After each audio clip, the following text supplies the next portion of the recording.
Trick number 7 हो गया था। चलिए अब चलते हैं ट्रिक नंबर 8।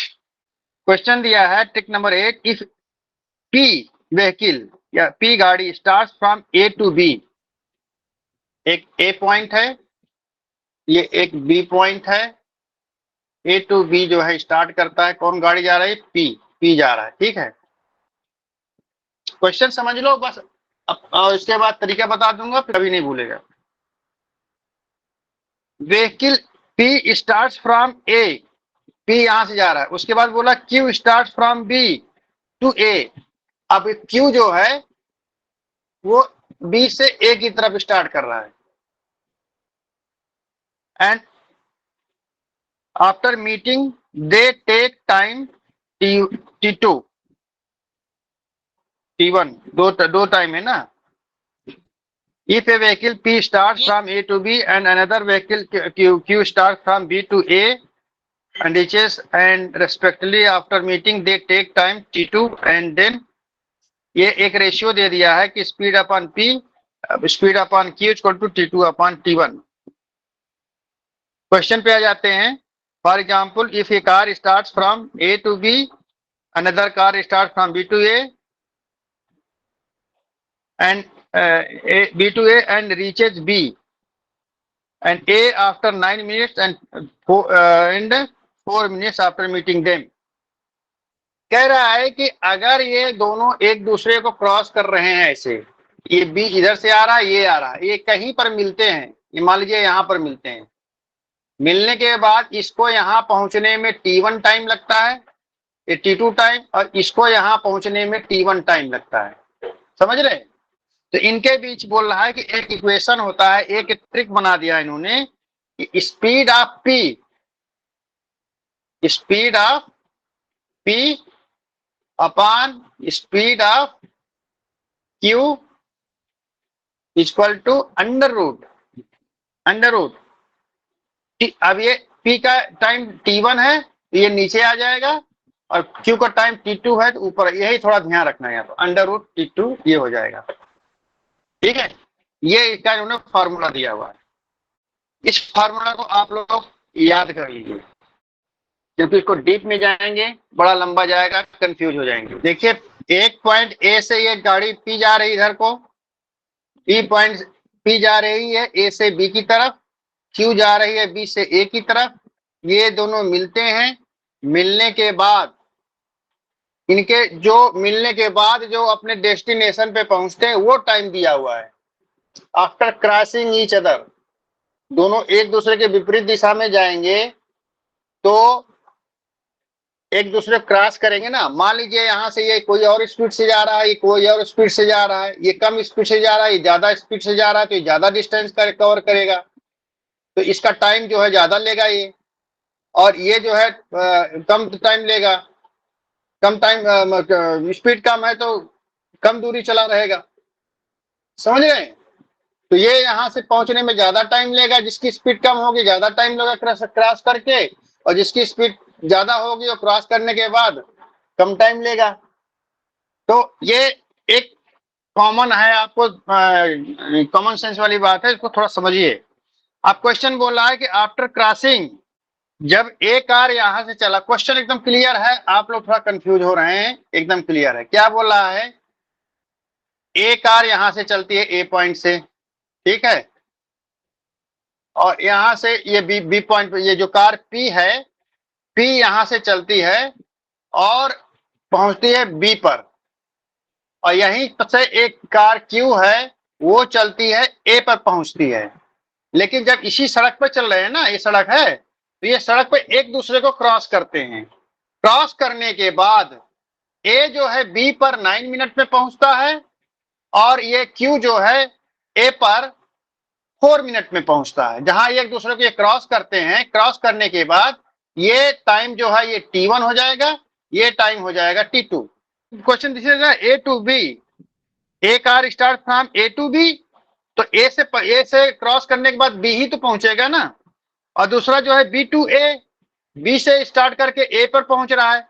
तो उसने कहा कि and reaches B and A, reaches B, B कौन पहुंचेगा, ये कार पी पहुंचेगा, और रीचेज ए कौन है, ये कार क्यू पहुंचेगा ए पर, तो इसके द्वारा लिया गया टाइम t1 है और इसके द्वारा टाइम लिया t2 है। तो इसका क्या फॉर्मूला बताया है कि एक दिया है कि स्पीड ऑफ p, मतलब एक कार का जो इधर वाला कार है, speed of p upon speed of q equal to under root t1। इसके द्वारा टाइम कितना लिया t1, t1 चला जाएगा नीचे और t2 आ जाएगा ऊपर। ये है फॉर्मूला।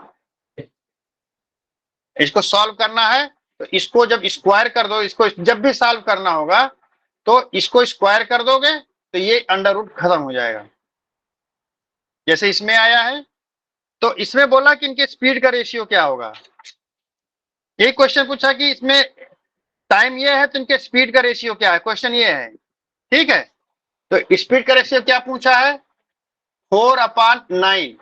4 को अंडर रूट के बाहर लाओगे तो 2 हो जाएगा, ये हो जाएगा ये हो जाएगा अंडर रूट 2 इंटू 2, ये हो जाएगा अंडर रूट 3 इंटू 3, ये स्क्वायर है तो बाहर आ जाएगा, ये 2 बचेगा, यहाँ पर 3 बचेगा। अब इनके स्पीड का जो रेशियो है वो 2:3 है। रिया क्लियर हुआ, सोनिया क्लियर हुआ। इसमें स्पीड का रेशियो पूछा है।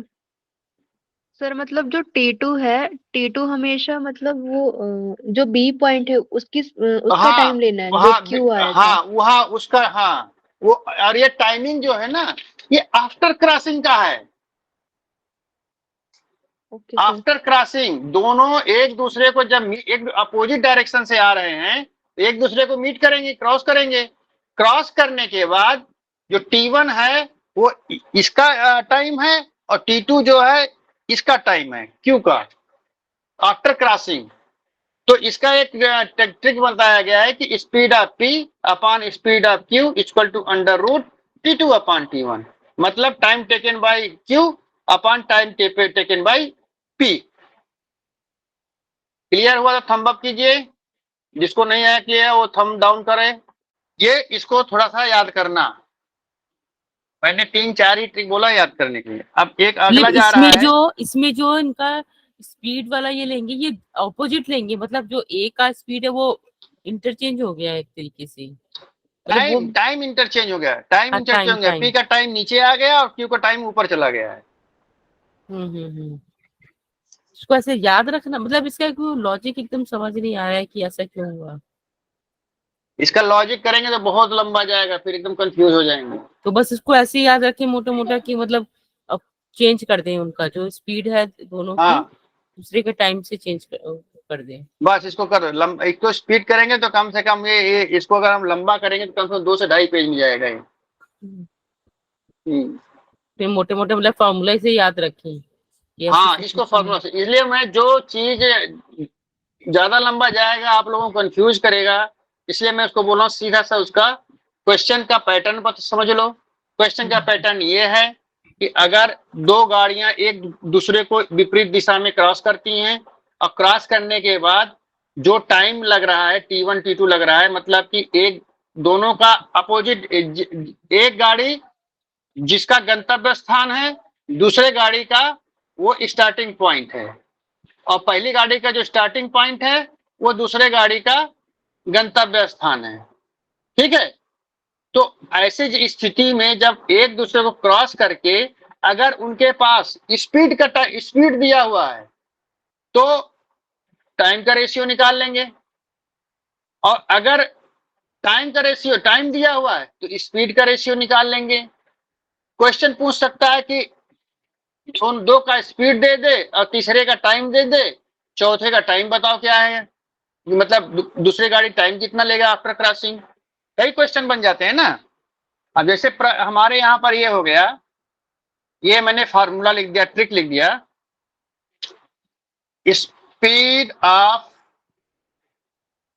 p upon speed of q equal to under root T2 upon T1।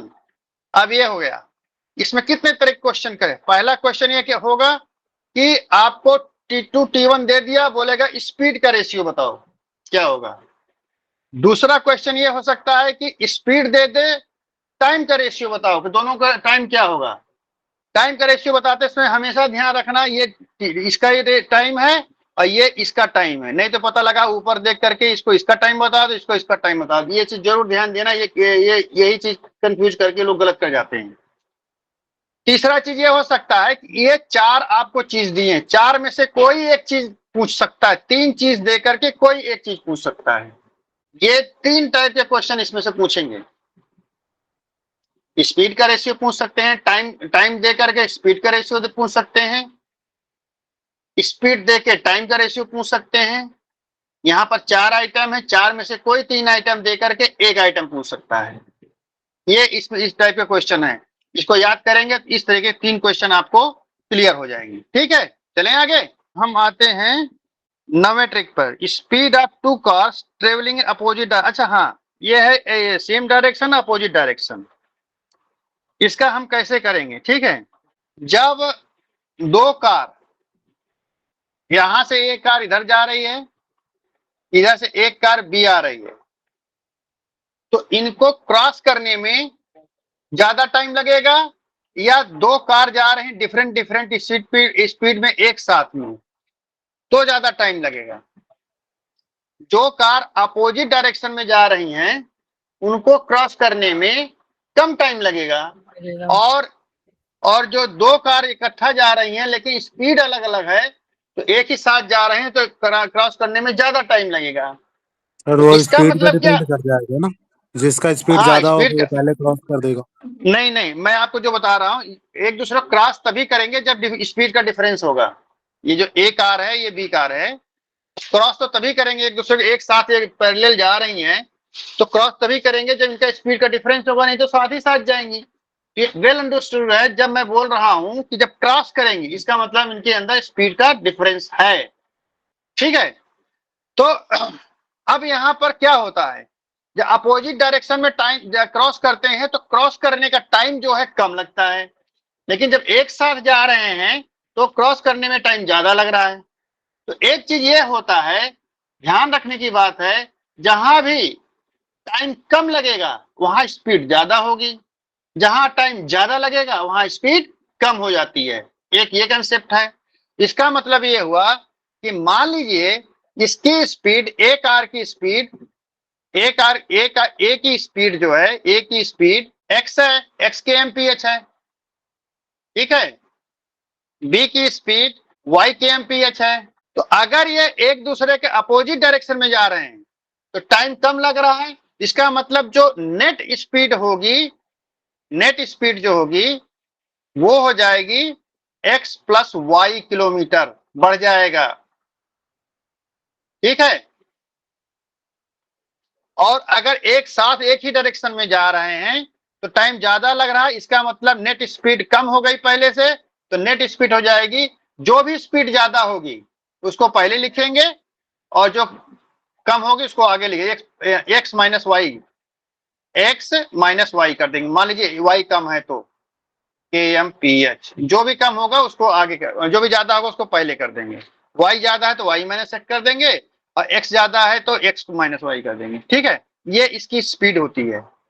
हमेशा ध्यान रखना, जब भी 2 गाड़ियां आपस में क्रॉस कर रही हैं तो उनकी जो स्पीड हो जाएगी उसकी स्पीड आपस में जुड़ जाती है। जब गाड़ी एक दूसरे के साथ साथ एक ही दिशा में चल रही है, उनकी नेट स्पीड निकालने के लिए उसके जो है स्पीड को हम माइनस कर देते हैं, ज्यादा स्पीड वाले में से कम स्पीड वाले को माइनस कर देते हैं, ठीक है। अब हम आगे चलते हैं, क्वेश्चन में चलते हैं। क्वेश्चन दिया, speed of 2 cars travelling in opposite direction are 50 and 60 kilometre per hour, their relative speed, net speed by relative speed कितनी होगी, सापेक्ष स्पीड, इसको बोलते हैं सापेक्ष स्पीड। मैं जैसे यहाँ नेट लिख दिया कि नेट स्पीड क्या आ जाएगी, तो यहाँ इसको रिलेटिव स्पीड भी कहते हैं, एक्स का वाई के सापेक्ष या वाई के एक्स के सापेक्ष। तो यहाँ वैसे उचित शब्द होगा रिलेटिव ही होगा, ठीक है, रिलेटिव दोनों में। तो रिलेटिव स्पीड जब एक अपोजिट डायरेक्शन में है तो बढ़ जाएगी और सेम डायरेक्शन में है तो घट जाएगी, यही इसमें बताया है। ट्रिक 10 में दिया है कि when a person travels from A to B with a speed of x kmph and reaches t1 time later he increased his speed by y kilometer, to cover the same distance, then he still gets led by t2 time, then distance between ये तो formula ये नहीं समझ में आया, चलो example पे चलते हैं। आपको एग्जांपल आप लोगों को ज्यादा क्लियर होगा। एग्जांपल पढ़िए क्या है, ए मैन वॉकिंग, इसीलिए मैंने दिया है पीडीएफ कि आप लोग जब इसको पढ़ेंगे तो पहले क्वेश्चन को क्लियर करो।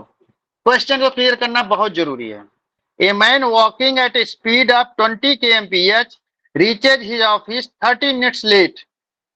मतलब एक आदमी जब अपने घर से ऑफिस को जाता है 20 kmph पर, तो वो 30 मिनट लेट हो जाता है। Next time he increased his speed, next time वो अपनी स्पीड बढ़ा देता है बाई 4 किलोमीटर, मतलब जो पहले की स्पीड है उससे 4 किलोमीटर और बढ़ा देता है। इसका मतलब यही हुआ है, next time he increase his speed by 4 kilometre per hour but still he reaches late by 10 minute. 4 kilometre per hour पहले की स्पीड से ज्यादा बढ़ाने के बाद भी वो अब 10 मिनट लेट पहुंच रहा है। Then distance from his home to office क्या है। अब क्वेश्चन तो क्लियर हो गया ना। अब मैं इस क्वेश्चन को सॉल्व कर रहा हूं। ये क्वेश्चन कराया जा चुका है, अगर ध्यान दें तो। ये हो गया होम, ये हो गया ऑफिस, ठीक है। बोल रहा है जब वो 20 kmph से जाता है,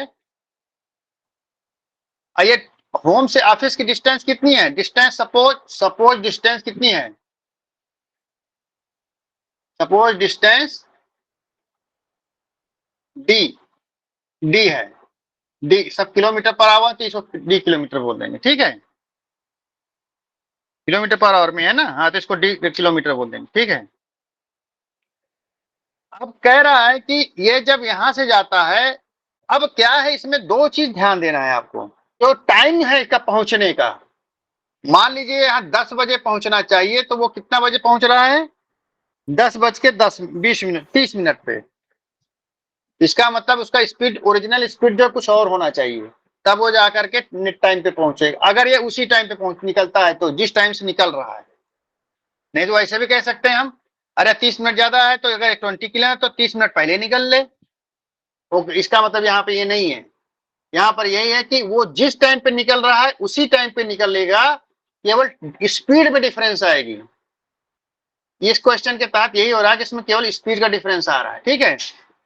तो ये वही चीज है जो T1 T2 बताया था मैंने, कि इसका जो फार्मूला है, speed equal to distance upon time, distance upon time, यही फार्मूले पर सब कुछ निकलेगा।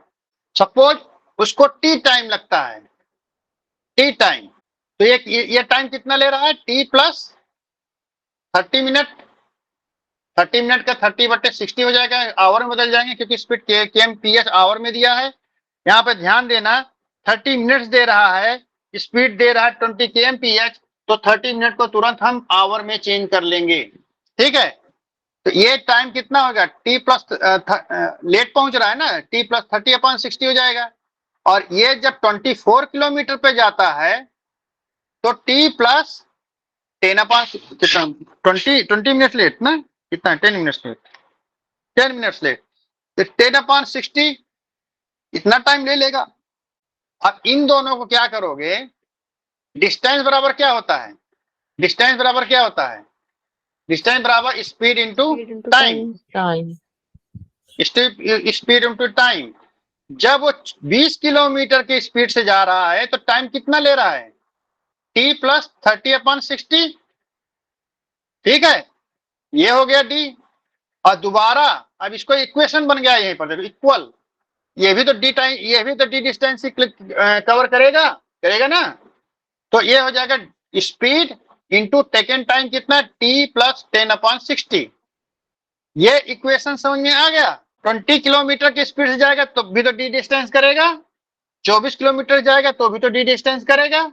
हमने इसकी मदद से हमने क्या किया कि 20 into T upon 30/60, 24 into T upon, क्योंकि ये तो स्पीड हो गया, स्पीड इंटू टाइम टेकन, यही तो हुआ ना।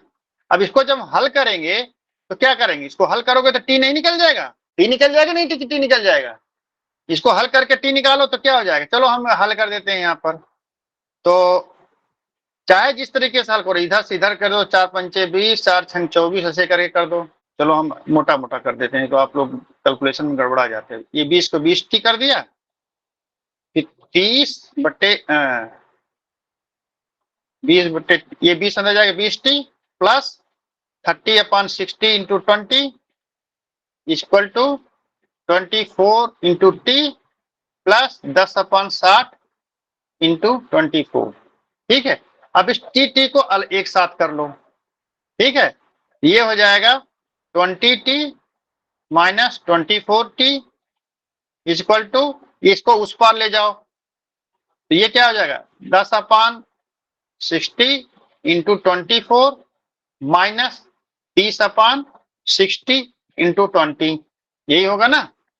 अब इसको हल कर लो, ये हो जाएगा छक्का 20 तिया 60, नहीं 15 दूनी, अरे इसको कर दो 20 तिया 60 और 3 दहम 30, 20 तिया 60, हाँ ठीक है 10 ही तो आएगा, वैसे 20 तिया 60 तो यही हो गया। 600 में 60 को तो वैसे भी आ जाएगा। ठीक है, और 6 चौको 24 हो गया है। अब 20t में 24t जाएगा तो -4t बचेगा, और ये क्या है 4 है, और ये 10 है, 4 में से 10 का कितना बचेगा -6, तो ये हो जाएगा, ये t इक्वल टू क्या हो जाएगा 6/4, 6/4 हो जाएगा ना, 2 दूना 2 तिया 6, 2 दूना 4, ये हो गया। अब अगर हमको डिस्टेंस निकालना है तो d बराबर क्या निकालेंगे 20 इंटू, यही तो निकाला ना, यही तो डिस्टेंस है, ये डिस्टेंस है, इसमें डालो t कितना है 3/2 प्लस 30/60 या 3/6 या 1/2।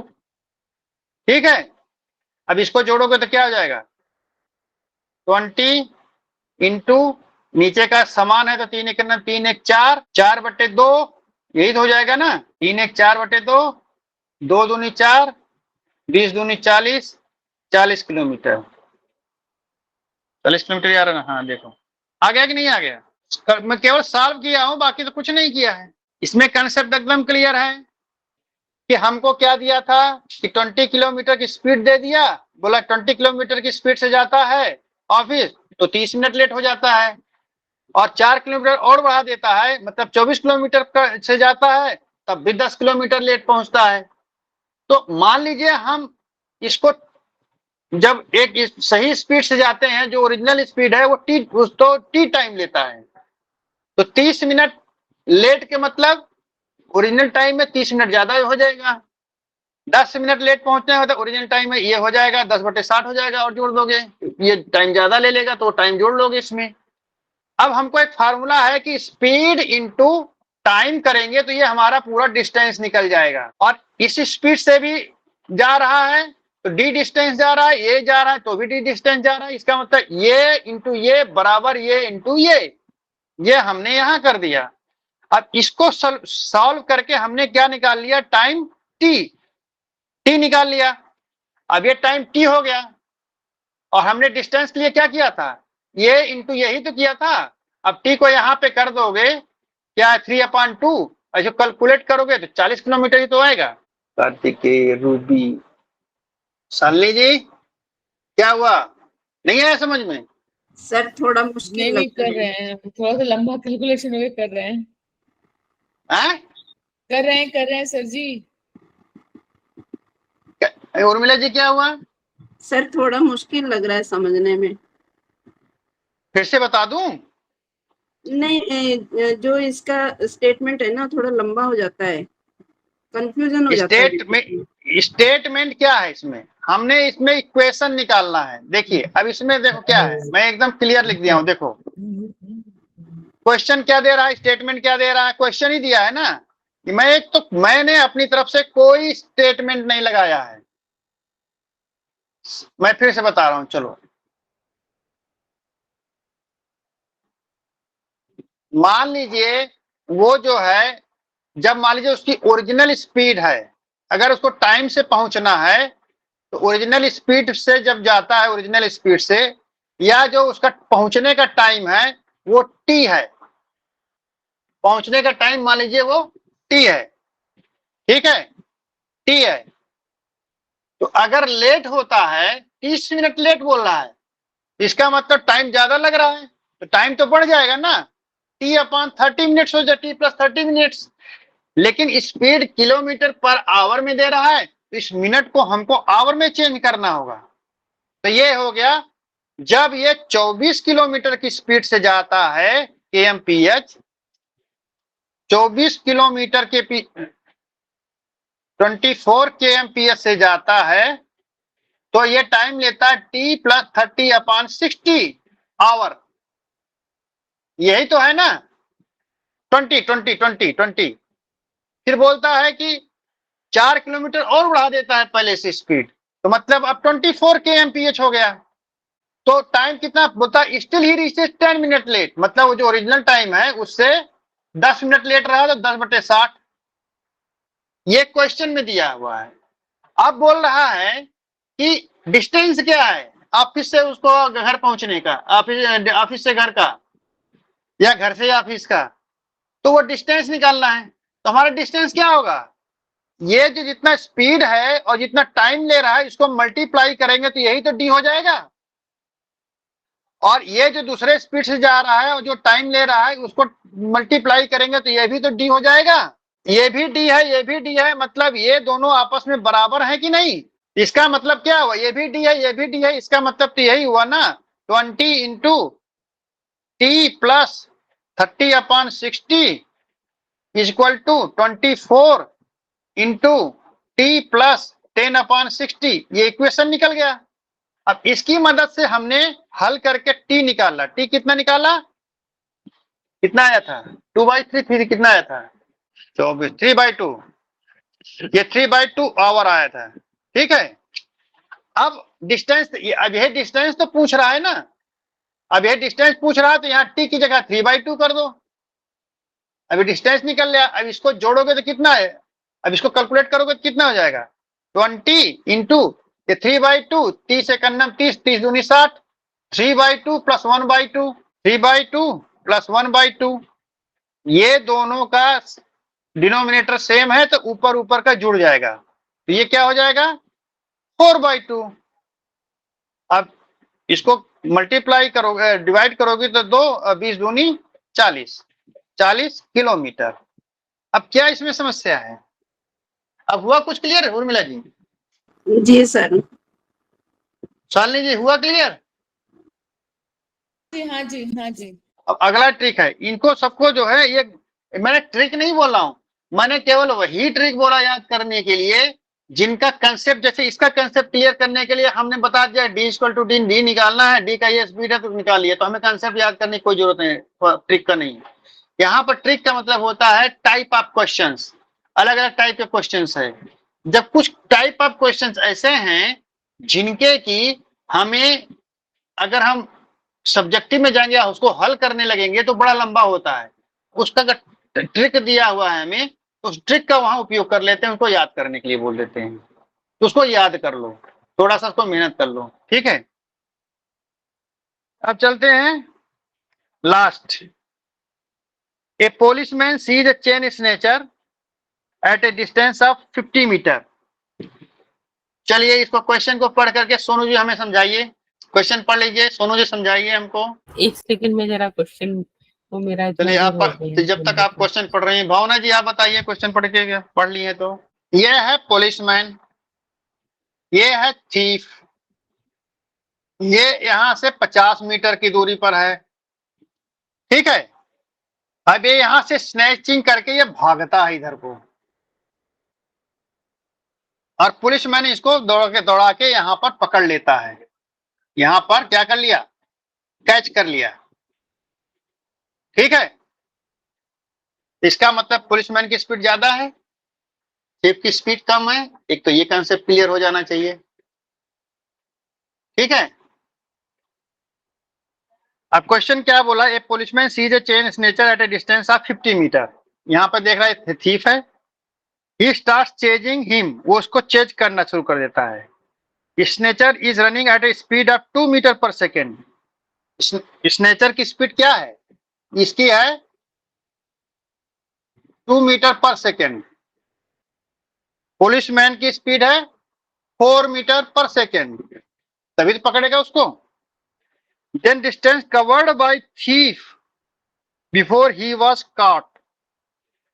तो अगर पुलिसमैन इसको यहां पर पकड़ता है तो कौन सा डिस्टेंस पर पूछ रहा है? यही वाला डिस्टेंस तो पूछ रहा है, यही डिस्टेंस पूछ रहा है। सपोज ये डिस्टेंस डी है, ये डिस्टेंस पूछ रहा है ना। अब जी क्वेश्चन एक बार क्लियर ना हो गया होगा। दोबारा बोल दीजिए, मेरा नेट चला गया था, समझ बीच में वो हो गया था। उर्मिला जी एक बार दोबारा। क्लियर हुआ? जी सर। शालिनी जी हाँ जी समझ में आ गया। क्वेश्चन जहाँ से क्वेश्चन क्लियर हो गया? जहाँ से पुलिस जो है थिप को पकड़ेगा वो डिस्टेंस कवर करनी है, हाँ। निकालनी है। सोनिया जी बता रहा हूं कि ये है पुलिसमैन, ये है थीफ। क्वेश्चन बोल रहा है कि एक पुलिसमैन थीफ को 50 मीटर की दूरी पर देखता है, उसने चेन स्नैचिंग करते हुए, और इसको पकड़ने के लिए दौड़ाता है। ये दौड़ता है 4 मीटर पर सेकंड की स्पीड से, थीफ दौड़ता है 2 मीटर पर सेकंड से, और थीफ को यहां आकर के इस पॉइंट पर वो पकड़ लेता है। तो क्वेश्चन ये पूछ रहा है कि थीफ को पुलिसमैन कितनी दूरी पर पकड़ लेता है? जहां से थीफ को देख के भागा, ये वाली डिस्टेंस पूछ रहा है ना। Then the distance covered by thief before he was caught. Distance covered by thief, thief तो इतना ही डिस्टेंस चलेगा ना, लेकिन पुलिसमैन कितना चल रहा है? पूरा D plus 50, D plus 50 metre चल रहा है। और ये थीफ कितना चल रहा है? डी मीटर चल रहा है। और टाइम कितना लग रहा है दोनों को? एक ही टाइम तो लगेगा यार। डी को, थीफ को यहां से यहां तक पहुंचने में जितना टाइम लग रहा है, पुलिसमैन को यहां से यहां तक पहुंचने में टाइम लगेगा। तो टाइम एक ही होगा, समान होगा, तभी क्योंकि तो पकड़ेगा जाके ना। दोनों की स्पीड अलग अलग है इसलिए। और क्या पुलिस स्पीड? ज्यादा अब स्पीड भाई से चल रहा है मैंने इसलिए वो कवर कर पा रहा है ना। मैंने यही बोला था, hmm. This is a question of common sense. Policeman thief को तभी पकड़ पाएगा जब पुलिस की स्पीड ज्यादा है, तभी तो पकड़ेगा। इसका मतलब कि थीफ को यहां से यहां तक जाने में जितना टाइम लग रहा है, पुलिसमैन को यहां से यहां तक जाने में उतना ही टाइम लगेगा, तभी तो पकड़ पाएगा। इसका मतलब कि पुलिसमैन को 4 मीटर पर सेकंड की स्पीड से जाने पर और इतना डिस्टेंस कवर करने का टाइम, और पुलिसमैन को, थीफ को 2 मीटर पर सेकंड की स्पीड से डी मीटर टाइम को कवर करने में जो टाइम होगा वो इक्वल होगा। यहाँ पर टाइम निकालना है। तो टाइम के बराबर, टाइम का फॉर्मूला क्या होगा? जब हमारा फॉर्मूला है speed equal to distance upon time, तो टाइम बराबर क्या होगा? Distance upon speed. तो टाइम दोनों के बराबर हो जाएगा ना। तो इसका मतलब distance upon speed, distance upon speed. तो डी प्लस 50 पी के द्वारा, पुलिस के द्वारा लिया गया टाइम कितना होगा? डी प्लस क्या है, डिस्टेंस अपॉन टाइम होगा ना। हाँ, distance upon speed, D plus 50 upon 4, यही होगा ना टाइम। ये सेकंड हो जाएगा। और थीफ के द्वारा लिया टाइम कितना होगा? डी अपॉन 2 सेकेंड्स, यही तो होगा ना। टाइम तो दोनों समान होंगे। इसका मतलब D upon 50 plus 50 upon 4 equal to D upon 2, यही तो होगा, यही तो होगा ना। क्यों, क्या टाइम, क्या आप लोगों को परेशानी हो रही है? कुछ सही है? गुड रिया। हाँ ठीक है आगे। आप इसको कैलकुलेट कर गए तो क्या होगा? डी इक्वल टू 50 मीटर ही तो आएगा। यही तो पूछ रहा था। डी को कैलकुलेट करो तो क्या हो जाएगा? ये हो जाएगा 2D 50 गुणे 100 4 50 मीटर तो आएगा। कैलकुलेट करो इसको। अब मैं नहीं बताऊं कैलकुलेट करना, बता दूं? D प्लस 50 अपॉन 4 और T। अरे इस 2 को यहाँ कर दो, 4 को यहाँ कर दो, 4D माने 2D कर दो, 2D हो जाएगा। 2D इंटू 100 हो जाएगा, और ये 50 मीटर हो जाएगा। कितना आसान है। 2D इक्वल टू 100 और D इक्वल टू। हाँ चलिए ठीक है। फिर आपको वीडियो देखना पड़ेगा, ठीक है? वीडियो ध्यान से देख लेना। वही हाँ। वीडियो ध्यान से देख लेना। और वीडियो में मैं और ग्रुप में मैंने पीडीएफ सारे डाल रखे हैं, उन पीडीएफ को देखिए। क्वेश्चन Okay, को sir. सैटरडे संडे में क्लास नहीं लेता हूँ, इस सैटरडे संडे को जितने भी मैंने क्वेश्चंस दिए हैं वो सॉल्व हो जाने चाहिए, ठीक है। वो क्वेश्चन सॉल्व कर लोगे तो मजा आएगा, नहीं तो ऐसे फंसे फंसे रह जाएंगे, मैं पढ़ाते चला जाऊंगा और कुछ नहीं आएगा। भावना जी, आप सेकंड पेपर में कितने भी अच्छे रहो, अगर फर्स्ट पेपर आपका कवर नहीं हो रहा है तो आपका नेट क्वालिफाई करना बहुत मुश्किल होगा। Yes, sir. Right. आप उसमें तभी क्वालिफाई कर पाओगे जब बहुत ज्यादा एक्सीलेंट होगे। Yes, लेकिन sir. हमारे ख्याल में दोनों पेपर का कुछ पासिंग मार्क भी दिया हुआ है, इतना होना जरूरी है फर्स्ट पेपर में भी। और आपको ये मैथ कम से कम नहीं तो 16 से 18 नंबर तक का क्वेश्चन आते हैं मैथ, 10 नंबर तो एकदम सॉलिड रहता है डाटा इंटरप्रिटेशन का, वो पूरा मैथ पे ही है। और उसके बाद आपके 3-4 क्वेश्चन जरूर देता है मैथ का, तो आपके 10 से 18 मतलब मिनिमम 10 मैक्सिमम 18 से 20 क्वेश्चन जरूर आ जाते हैं, हाँ नंबर जी। क्वेश्चन आते हैं। और ये 100% श्योर है। और आगे अगर आप जाके रिसर्च करोगे उसमें भी सारे मैथ से काम ही आने हैं, क्योंकि आपको डाटा का एनालिसिस करोगे तो बिना मैथ के नहीं होगा, वहां भी तो आपको स्टैटिस्टिक्स करना लगाना पड़ेगा ना, ठीक है। हाँ जी. अब हमारे ख्याल में अब आपको वर्क एंड टाइम का हो गया है। अब मैंने सॉल्व क्वेश्चंस भी दे दिए हैं, एग्जांपल सॉल्व किया हुआ उसको करेंगे। और कुछ अगर पूछना हो तो बताओ।